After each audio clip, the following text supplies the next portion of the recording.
Assalamualaikum warahmatullahi wabarakatuh. Selamat pagi dan salam sejahtera untuk kita semua. Semoga kita dalam keadaan sehat dan diberikan umur yang panjang oleh Tuhan Yang Maha Kuasa. Amin.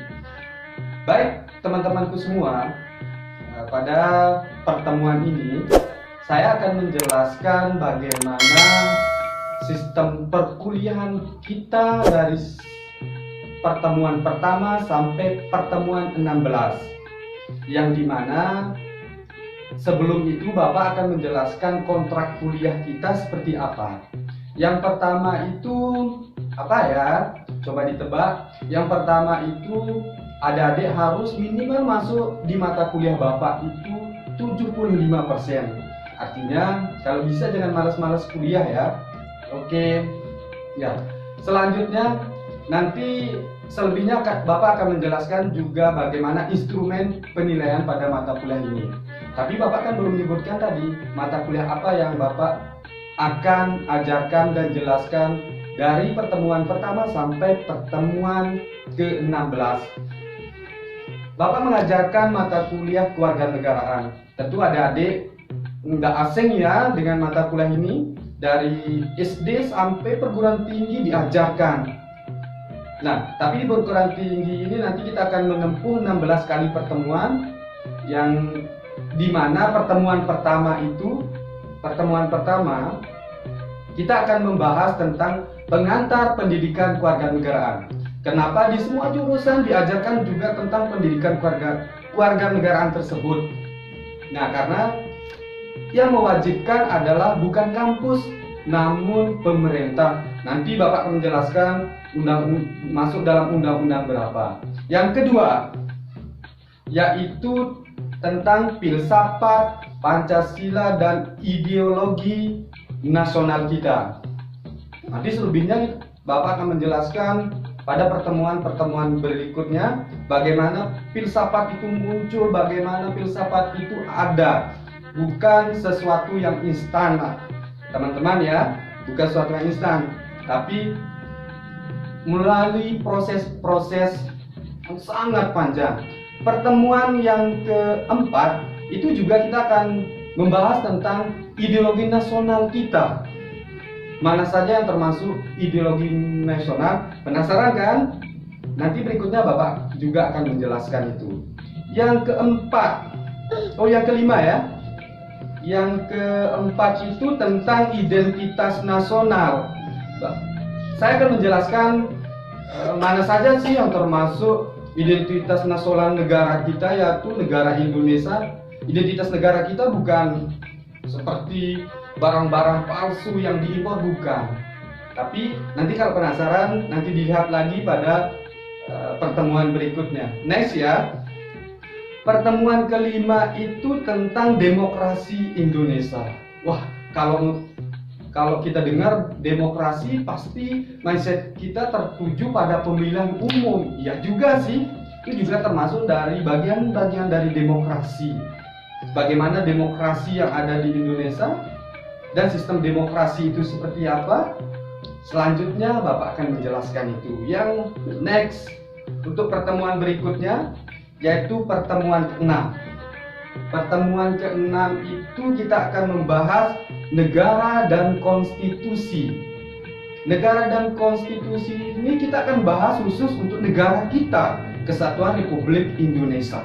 Ya, Kesatuan Republik Indonesia. Yang selanjutnya, pertemuan ke-7 itu saya juga akan membahas tentang hak dan kewajiban warga negara. Apa saja hak kita sebagai warga negara, apa saja kewajiban kita juga sebagai warga negara. Lanjut. Pertemuan yang ke-8, yaitu adik-adik kita akan melakukan UTS ya, ujian tengah semester. Nanti dari materi 1 sampai 7 itu nanti akan keluar soal-soal yang akan Bapak berikan dari pertemuan 1, pertemuan 7 sebagai bahan UTS kita. Selanjutnya pertemuan 9 dan 10 itu kita akan membahas tentang hak asasi manusia, HAM. Yaitu apa sih yang dimaksud dengan HAM? Apa sih yang dimaksud dengan hukum? Nanti akan ada keterkaitan antara HAM dan hak asasi manusia yang ada di Indonesia ini. Yang selanjutnya pertemuan ke 11 dan 12, yaitu geopolitik Indonesia, wawasan Nusantara. Itu yang akan kita bahas pada pertemuan ini. Dan selanjutnya juga kita akan membahas tentang geostrategi Indonesia. Banyak ya adik-adik pembahasan di dalam pendidikan kewarganegaraan itu ya perlu kita mempelajari itu sebagai bahan kita sebagai warga masyarakat, warga negara yang baik. Selanjutnya itu tentang pertemuan 12 dan 13 itu kita akan membahas tentang aspek ketahanan. Selanjutnya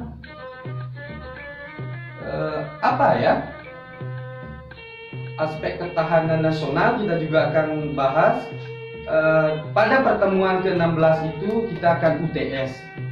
Itu materi yang akan Bapak sampaikan dari materi 1 sampai materi 16. Selanjutnya mata kuliah ini juga mempunyai instrumen penilaian. Adik-adik tentu perlu tahu bagaimana Bapak menilai di dalam kelas itu bukan menilai secara pribadi namun secara kolektif, artinya semua komponen nilai itu harus terpenuhi juga adik-adik. Yang pertama itu biasanya Bapak memberikan tugas dan makalah. Tugas dan makalah itu harus dikerjakan sesuai dengan karya tulis ilmiah, tidak sembarangan hanya copy paste, tapi ada sistematikanya nanti di dalamnya. Yang selanjutnya diskusi. Setelah Bapak memberikan tugas makalah, adik-adik melakukan diskusi di dalam kelas. Itu juga sebagai penilaian Bapak bagaimana keaktifan dari kelompok itu. Yang selanjutnya ujian mid semester. Yang pertama itu tugas dan makalah itu kan 15%. Bobotnya diskusi nanti ada 20%. Ujian tengah semester itu ada 20% instrumen penilaiannya. Yang selanjutnya ujian akhir semester Bapak juga memberikan skor berapa ya? 20% saja. Bapak memberikan skor nilai pada UAS itu 20%. Yang selanjutnya terakhir sikap, akhlak, perilaku, dan kehadiran jadi satu. Karena tentu kita tahu bahwa pendidikan kewarganegaraan itu syarat dengan muatan moral dan etika. Makanya Bapak memberikan bobot yang sangat besar pada penilaian terakhir ini. Sikap, akhlak, perilaku, dan kehadiran itu 20% adik-adik. Nah, ketika adik-adik nanti mampu melakukan instrumen penilaian itu, tentu itu akan menjadi kebanggaan buat Bapak. Bukan hanya sekedar adik-adik datang dan duduk di dalam kelas, tapi adik-adik punya karakter yang baik, sikap moral yang baik. Itu akan memberikan 100%. Karena negara ini dibentuk dengan karakter sejarah yang luar biasa. Sekian, terima kasih. Kali ini Bapak akhiri. Semoga kita tetap dalam keadaan sehat dan terbebas dari virus yang lagi menggemparkan dunia. Akhirul kalam. Wassalamualaikum warahmatullahi wabarakatuh. Merdeka!